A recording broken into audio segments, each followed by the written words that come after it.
আমরা যদি একটু কষ্ট করি, একটু ভালো খেতে চাই, তাহলে একটু কষ্ট করতে হবে।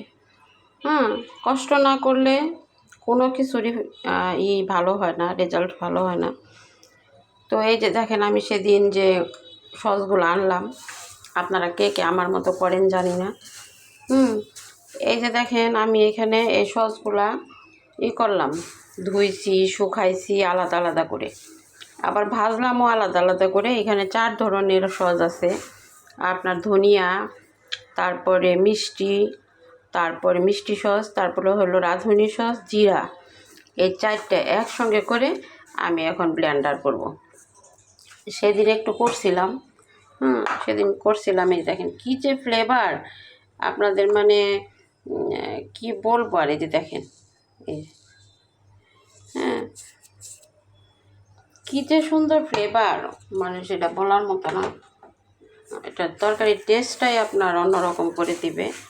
আর আপনাদের আরেকটা জিনিস আমি দেখাচ্ছি, এই যে হোটেলে দেখবেন এরকম মিষ্টি সস, ধনিয়া সস, তারপরে হচ্ছে আপনার এই যে আমি একটু দিছি আপনার এই কালো সস। তো খাওয়া খুবই ভালো, কালো সস, এই যে কালো জিরা, কালো সস, যে যেটাই বলেন। আমি এখানে একটু ভেজে নিছি, আর এই যে আমি একটু চাউলও দিয়ে দিছি।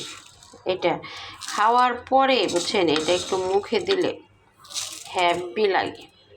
আপনারা খেয়ে দেখবেন, আমার কথা যদি বিশ্বাস না হয় আপনারা ট্রাই করবেন। আমি এটা দিয়ে এটা মিক্স করে ফেলব, বুঝতে পারছেন। একটু চাল ভেজে আমি এইভাবে চাল, এখানেও 4 ধরনের মিষ্টি সস, ধনিয়া সস, তারপরে হলো কালো সস, আর হলো আপনার চাউল।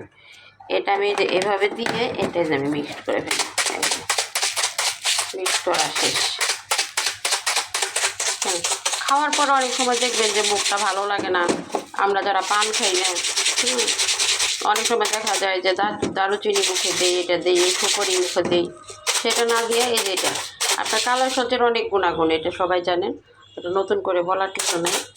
এটা একটু খেয়ে নেবেন। তো সবাই ভালো থাকবেন, আল্লাহ হাফেজ।